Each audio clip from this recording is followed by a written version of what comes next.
Yes, welcome everyone here to the Smash Sports Show right here on Smash FM here on a Tuesday here in Melbourne. Of course, let's go up to the country now. We're heading to Myrtleford in particular, and of course, as one of our favourite regions in the CBL, that is the North East Conference, and of course, this week Myrtleford's got a pretty critical game this week because they'll be heading down the Hume Freeway to Wallan.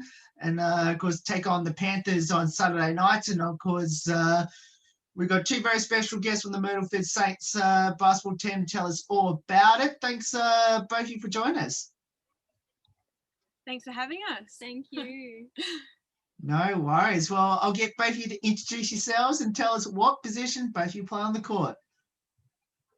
I'm Paige Zamperoni and I play point guard.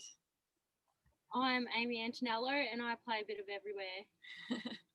A pretty interesting season in the CBL this year, obviously with the pandemic and everything like that. And I know that you have had quite a few buys this week, this year as well. I guess, how has it been like this season compared to other seasons? Last season, you just got the whole season done before the pandemic.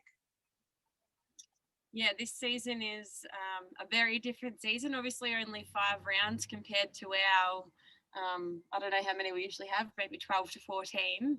So it's certainly taken a lot of adjusting to. I think our pre-season was 3 weeks, and it took, it was a very short time to get a team together. We're a very different team to last year. So the girls have definitely adjusted really well, particularly the new and young women coming through. So it's taken a little bit of adjusting, but we've managed to get there, and we're playing our last game unless we make finals this weekend. So now, you just mentioned that it's your team's last game of the season.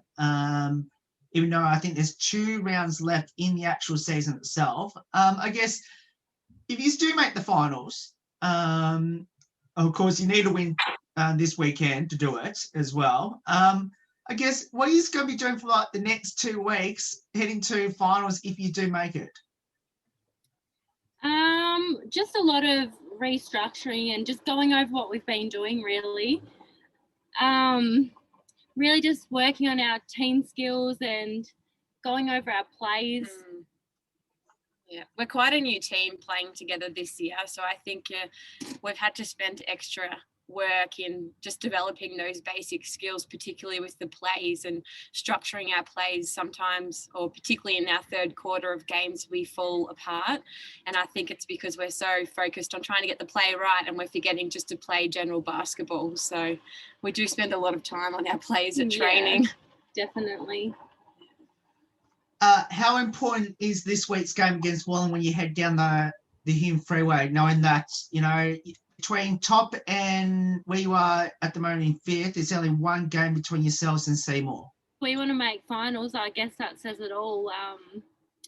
We have to put everything onto the court and give it our best, and that'll really determine how we end up. So I guess we fight for what we want, and I think we do want it, and we want to make the finals. So hopefully we can bring it all together enough just to get us over the line. We're only going in the game with, I think, 7 players, so it's going to be a tough week, and it's always hard coming off 2.5 hours of travel time. So we'll just try and bring our A game and bring a good attitude, and we'll see what happens. How was training tonight in the preparation? I actually think we had a real good training. We had the music going, which was different for a change, and I think it just really picked up the intensity and the atmosphere of the girls and just the stadium. It seemed to be going off. Yeah, it was a good training tonight. I think everyone turned up to train, particularly after the weekend we had. So, people are showing up ready to play this weekend and ready just to get quite a few shots up before Saturday night's game. Of course, you got 1 more training to go, I'm assuming, after tonight. Am I correct? Before Sunday? Yeah. I guess, how do you think that's going to go, and how prepared will you be taking on Wallan? Well, due to the current domestic comp and our stadium capacity, we have to train on a Friday night, which isn't ideal for us. So usually we just regroup on a Friday, put a few shots up, and we get together. It's more of a social night, I think. We try and do a little bit more of the team bonding and chatting and talking about the game and what our plans are. Usually we group on a Saturday, have a coffee together, and then a lot of mental prep. And social prep. Now, your conference this season is probably the closest conference out of the 3 women's conference that's been played this season. With, Wallan being at the top, but there's only 1 game between them and yourselves in 5th, and obviously Wodonga, the defending champs, are just above you on the ladder as well.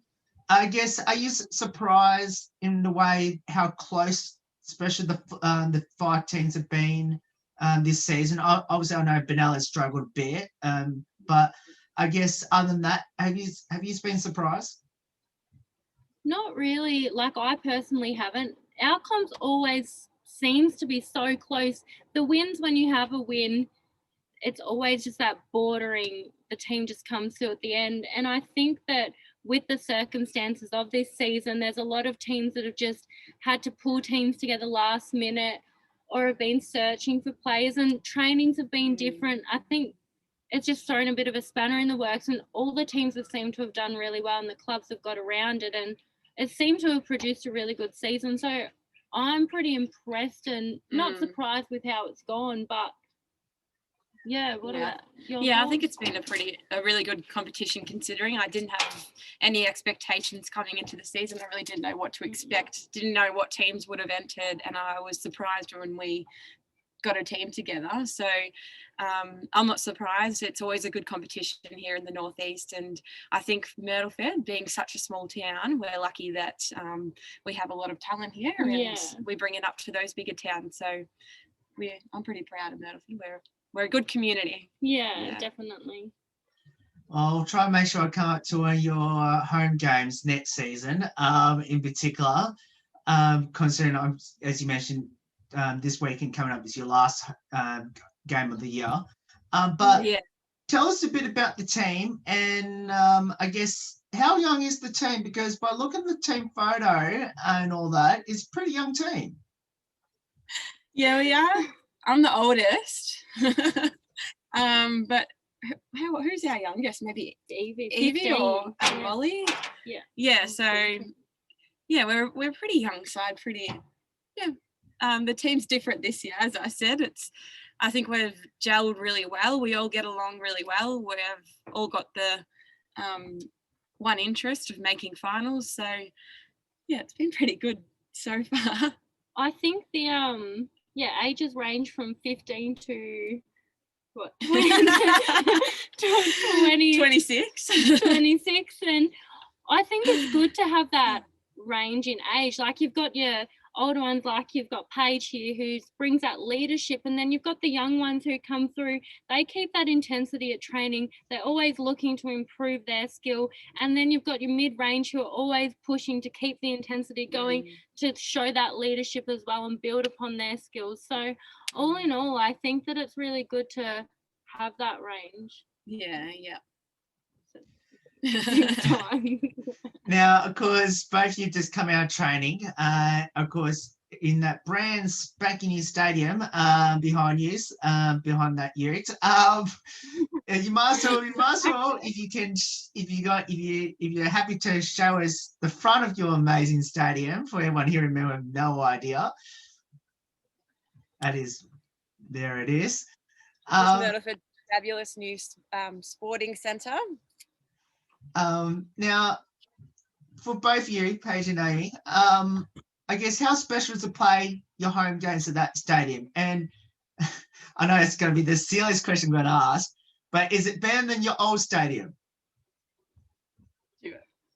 Playing in the new stadium, I will admit, took a little bit of adjusting to. The floorboards do absorb a lot of the ball's bounce. So when we even hit the old court, we're all bouncing straight over our heads. But the new stadium's unreal, and, good job to the Myrtleford community, the MDBA and everyone who got behind it just to raise money and get the grants. And we're super lucky to have such an amazing facility here in Myrtleford, and hopefully this is just the beginning and things will continue to grow from here. Yeah. But yeah, we love our new stadium. It's amazing. Like, for a small country town, you couldn't ask for a better stadium.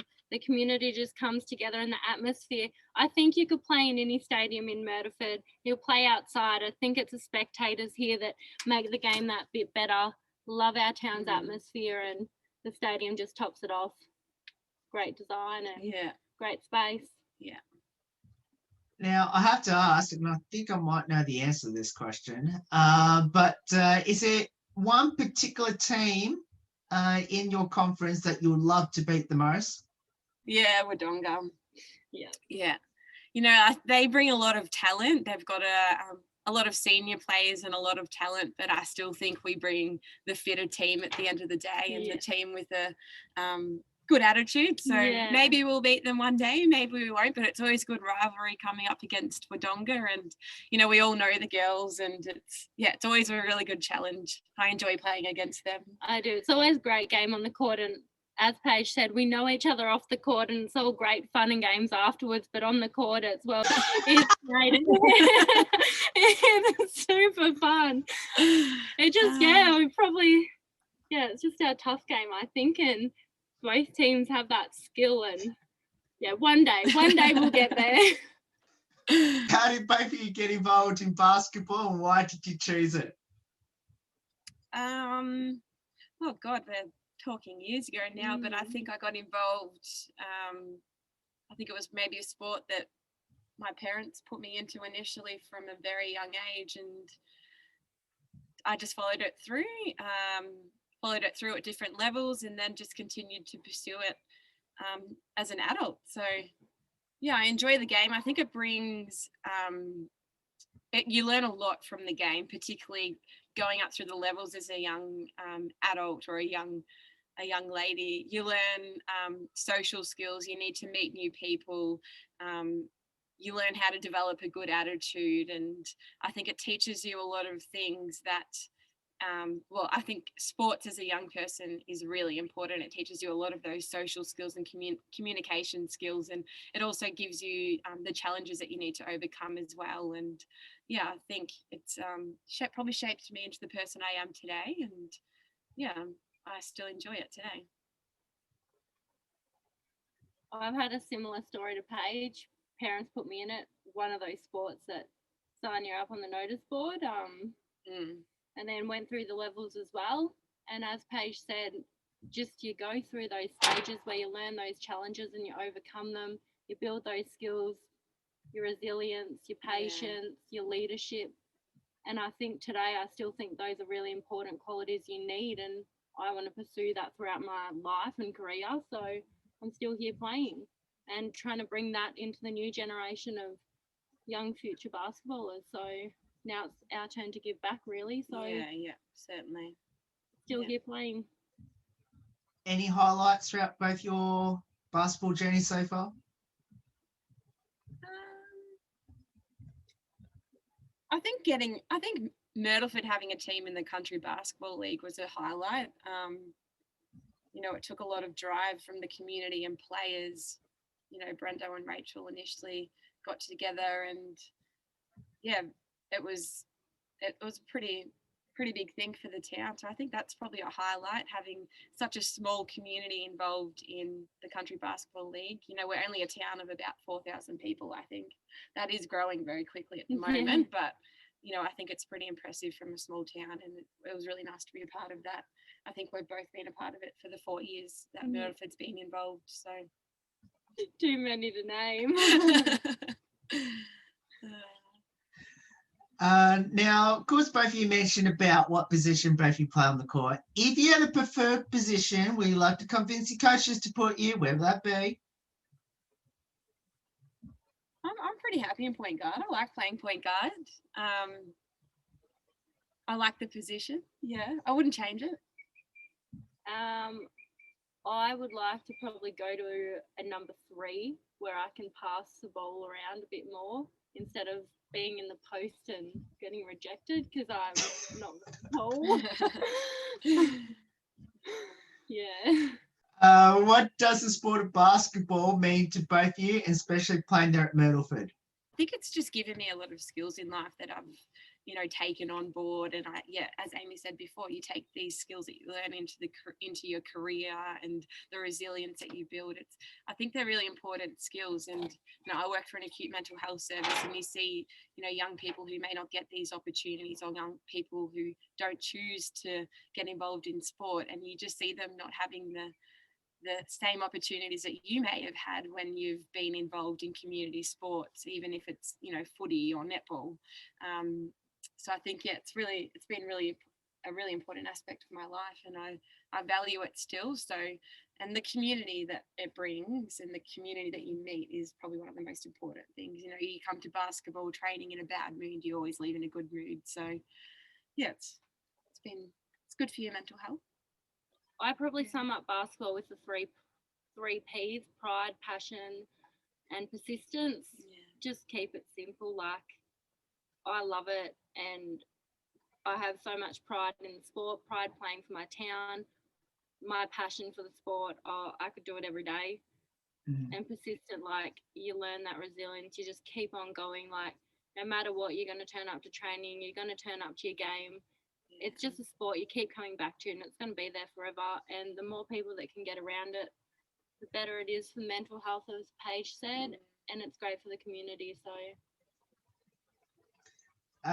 any future ambitions in the sport of basketball for both of you? Hit my peak. Just to continue playing. You see within our domestic comp, there's ladies in their 40s who are still playing, and I hope to be like that one day. I hope that I'm able to play right up until I can't walk anymore. So that's probably my future ambition. But yeah, in terms of basketball specific, I'm just happy with what I'm doing now. It's more of a social outlet for me. I'm the same as Paige. Play till I can't walk anymore, and then probably just start in the next few years giving back a bit more and bringing those young ones up through the game and helping out that bit more with that. How special is to play with each other on the same team? Oh, it's good. We're mates out of basketball. We go to the same gym together. We catch up out of basketball, so it's pretty special. And I think it's pretty special playing with everyone in our team. We're always more than just friends on the court. That we leave that outside of the court. We're always catching up at a coffee shop or at the pub on a Saturday night or at the gym. I think it's really important, and it is pretty special to have such a close team. And it's good to form those friendships with those young girls coming up now, which is exciting. That's the thing about sport in Myrtleford and basketball in particular. Like, I remember last year I said, I'll play basketball. The social side's that good. You can't complain. Like, you can't. Nah. Everyone, you'll play your game, and then that morning of your game, you'll go get a coffee and breakfast. That night, as Paige said, you'll go to the pub, and then the next morning you got to go for a recovery walk. So you spend your whole weekend with your teammates. Yeah. It's definitely more than a friendship than it is on the court. Yeah. What will be your advice to people out there, especially in the country, that should get involved in basketball, especially there at Myrtleford? My advice would just be give it a shot. Don't even think about it. And the thing that I always go by is just to stay humble and stay modest. Don't bring a bad attitude. If you're going to bring a bad attitude, then maybe it's not for you. But yeah, have a crack, bring a good attitude. And if you don't like it, you don't like it. You'll never know if you don't try. Now, let's finish up with a couple of light-hearted questions about your teammates. Firstly, who had the most embarrassing moment on the court this season, and what was it? I'm going to say Tara. You're probably, it's a hard one. It's been such a short season.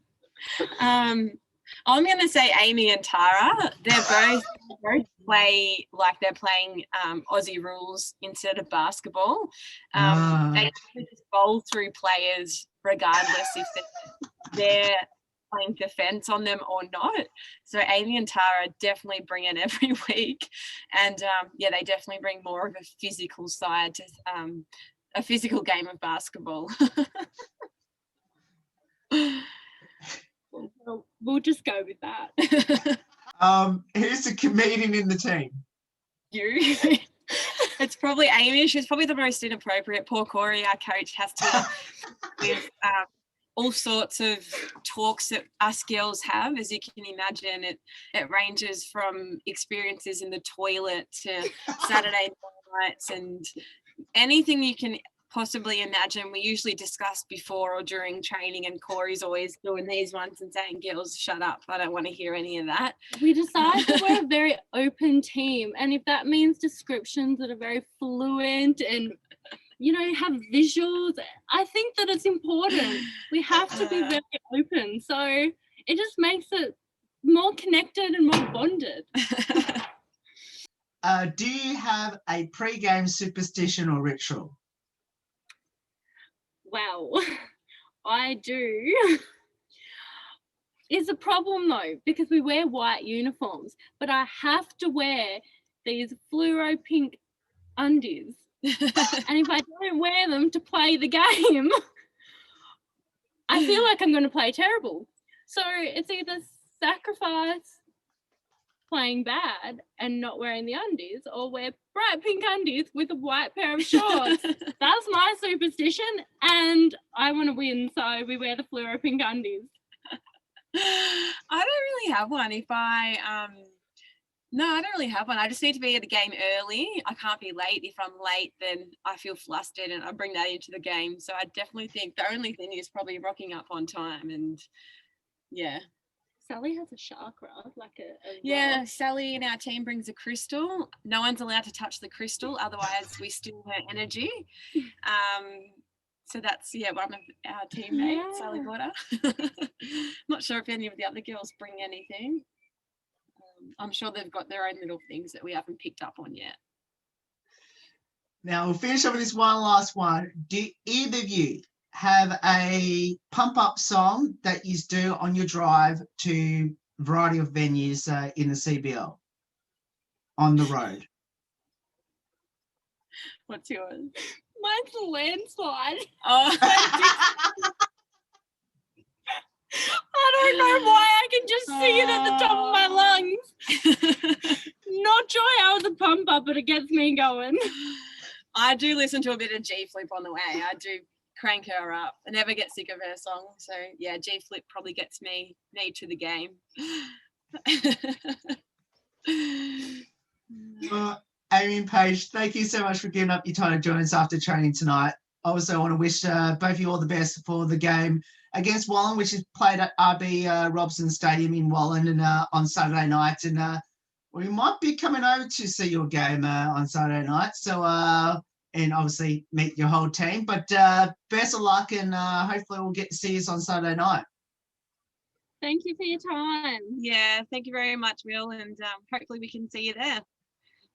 No worries. And that's Paige and Amy there, joins from Myrtleford Saints basketball team there in the CBL. Because make sure we get down to RB Robson Stadium in Wallan on Saturday night to watch Myrtleford visiting the Wallan Panthers in a must-win game for both teams.